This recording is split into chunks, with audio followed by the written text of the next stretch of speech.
While a golf grip is an extremely crucial part of a successful golf swing, I'm sure you've noticed there's different types of golf grips being taught by different pros, depending on your skill level, your hand size, your strength, and what you want to accomplish with the golf ball.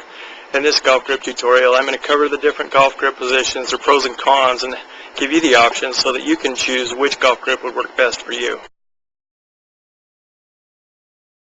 Here's a quick review of the reference points on my hands.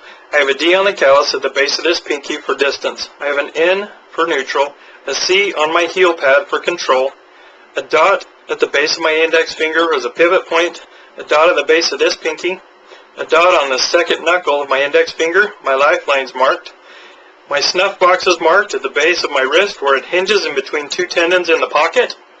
I have the arrows in between my thumb and forefingers marked, just as a reminder that whenever you grip the golf club, your thumb and forefinger always goes together. To ensure that your wrists have the maximum ability to cock and uncock for releasing a golf club throughout the golf swing, your palms should always have the relationship of facing each other. If you were to grab the golf club in front of you like that, that was the relationship that you have. So no matter where your left hand is placed on the club, your right hand is always placed in a mirroring position so the palms are facing each other.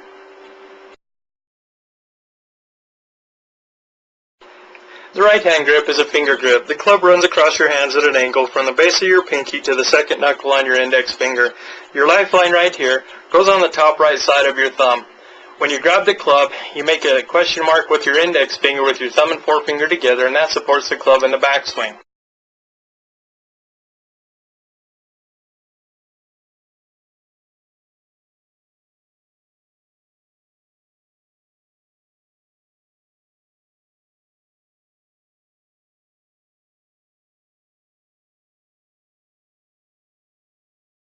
Now I'm going to talk about the three different grip styles, and while I'm here you can see how the lifeline on my right hand fits snugly against the top right side of my left hand thumb.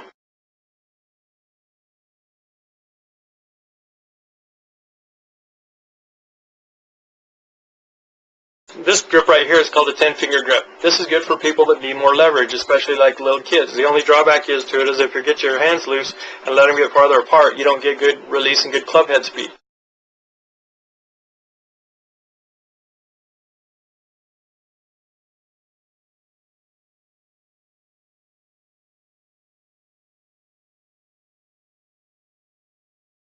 Now if you bring your pinky up on your right hand and slide your right hand down against your left hand, rest your pinky between the index finger and the second finger on your left hand. This is called an overlap grip. This is a good grip for people that have longer fingers. The only drawback is if you have smaller fingers, it's easy to get your right hand out of position trying to find a comfortable place.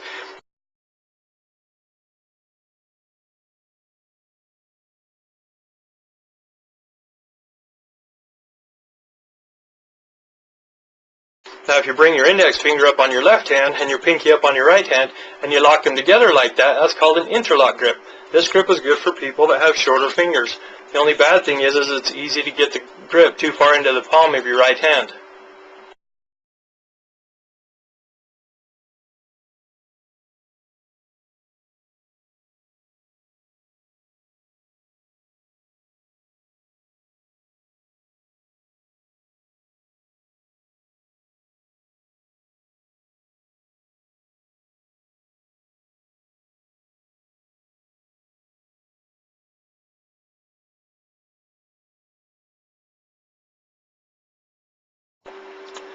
There are different angles that you can hold the golf grip in your left hand depending on your physical ability and what you want to do with the golf ball. Now if I put the golf grip across this pivot point at the base of my finger and the D that's on my callus right here, and I grip the club like this, most of the pressure is in these fingers right here with a little bit against my heel pad. This is called a distance grip. It maximizes my wrist's ability to cock and uncock during the swing. If I look at my thumb down the shaft, I measure it, it's about 3 finger widths down the shaft. If I take my thumb and put it up against my index finger, it makes it more easy for my right hand to fit over the top of it.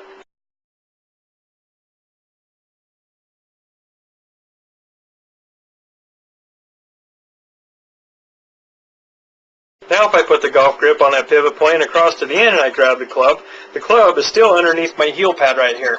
I turn it over and measure my thumb down the shaft, and it's 1 finger width down the shaft. This grip is a compromise between distance and control.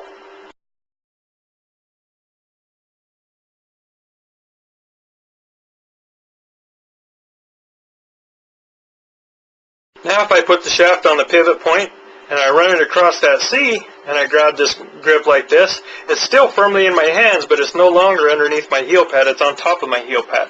If I look over from the top and measure my thumb down the shaft, there's no finger widths. This is a maximum control grip because it restricts your ability to release the club.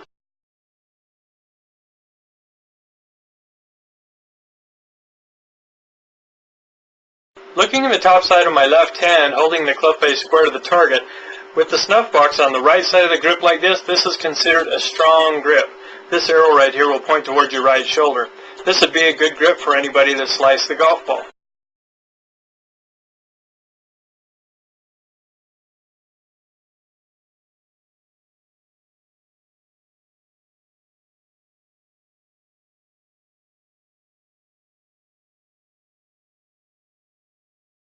Now if I re-grip and I keep the club face square to the target, and I put the snuff box on top of the grip right here, this is considered a neutral grip, which is preferred by most people.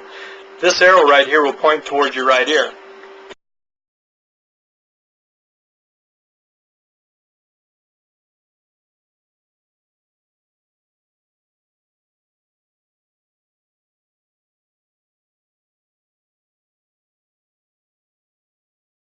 Now if I hold the club face square to the target and I turn my hand to the left side right here, now with the snuff box on the left side of the grip right here, that's considered a weak grip. A weak grip is good for people that hook the golf ball. If you hook the golf ball, you can weaken your grip and turn it to the left side, and that will help you out.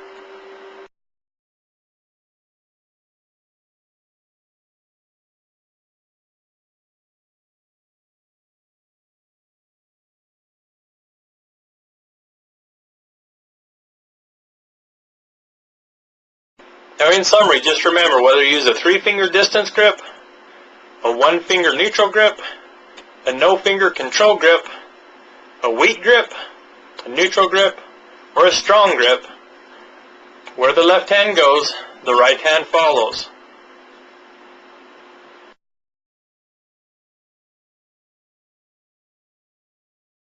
One point in the golf grip that needs to be remembered is allowing a 1/2 inch of the golf grip to protrude beyond the end of your hand so that you maintain optimum control of the golf club throughout the swing.